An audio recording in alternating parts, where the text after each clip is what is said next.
In this video, we'll learn about the subsurface section of the Arnold Standard Surface Shader. Subsurface scattering, or SSS, simulates the effect of light entering an object and scattering beneath its surface. Not all the incoming light rays reflect from a surface. Some of it will penetrate below the surface of an illuminated object. There, it will be absorbed by the material and scattered internally. Some of this scattered light will make its way back out of the surface and becomes visible to the camera. This is known as subsurface scattering, or SSS. SSS is necessary for the realistic rendering of materials such as marble, skin, fruits, plastics, leaves, wax, and so on. Weight controls the amount of subsurface scattering in relation to other components of the shader like base, specular, or transmission. So as we increase this value, we add more and more subsurface scattering contribution to the overall shader. And now if we set the base color of the shader to something purple or blue and zero out the SSS weight, if we start increasing the SSS weight slowly, we start taking away from the base component and adding to the subsurface scattering contribution. And at 1, to keep the material energy conserving, the base color will be completely ignored. Now, if I start increasing the transmission weight, now the shader takes away from the SSS and adds to the transmission. And at transmission weight of 1, subsurface contribution will be completely ignored and its parameters will be grayed out. And all of that is to keep the shader physically plausible and energy conserving. Let's set the transmission weight back to 0. And for now, let's set the subsurface scattering radius to 1 centimeters to see the effect better.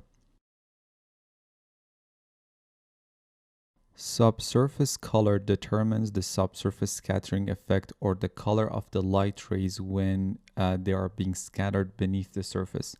Let's change the color to this orange color with the RGB values of 235, 132, and 67.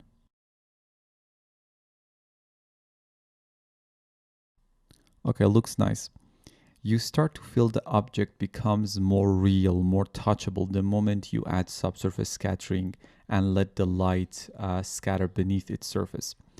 Next, we have radius, which controls the area each subsurface scattering sample affects. Higher values will smooth the appearance of the subsurface scattering. When we increase radius, let's start increasing it by 1 centimeter increments. We allow the rays to scatter further beneath the object and therefore seeing stronger SSS effects. Increasing the radius value can radically change the appearance of the shader from looking like leather to marble. For now, let's set the color to back to its default and radius to 0.5 centimeters.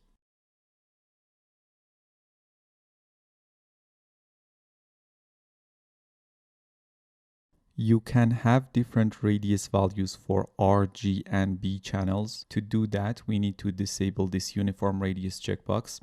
Now, for example, if I increase the radius of my R channel to 2 centimeters, we are letting the red channel to scatter deeper compared to the green and the blue channels.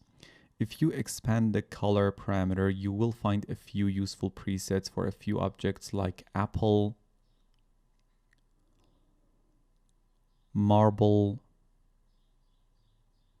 potato, skin, and a few others. Obviously, for something like marble, if you want to have a marble texture, you would connect that marble texture to the subsurface scattering color. Now, these presets set both the color and the radius values. For now, let's use this potato preset.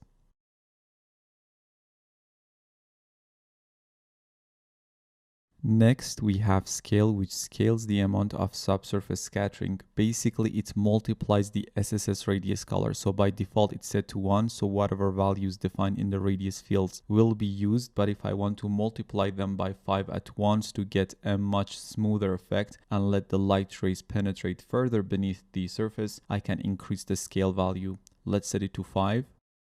And now all the radius values will be multiplied by 5. Let's set it back to 1. We have subsurface scattering types, which are diffusion, random walk, and random walk version 2. Let me show you 3 renders in the picture viewer with these 3 SSS types. The first one is with diffusion, the second one is with random walk, and the third one is with random walk version 2. These are 3 mathematical algorithms to solve and simulate subsurface scattering. Diffusion is the oldest, random walk is newer and better.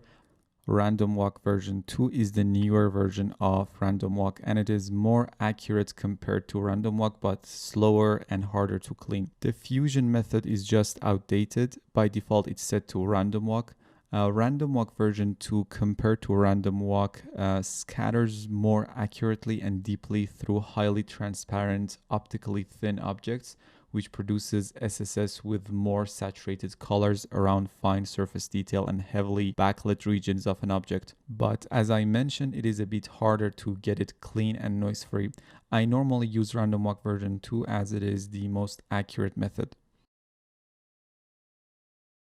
Finally, we have anisotropy. The default is 0 for an isotropic medium, which scatters the light evenly in all directions, giving a uniform effect.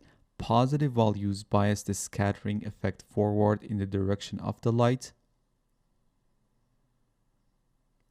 while negative values bias the scattering backwards toward the light. So -1 is full back scatter, 1 is full forward scatter, and 0 is uniform scatter.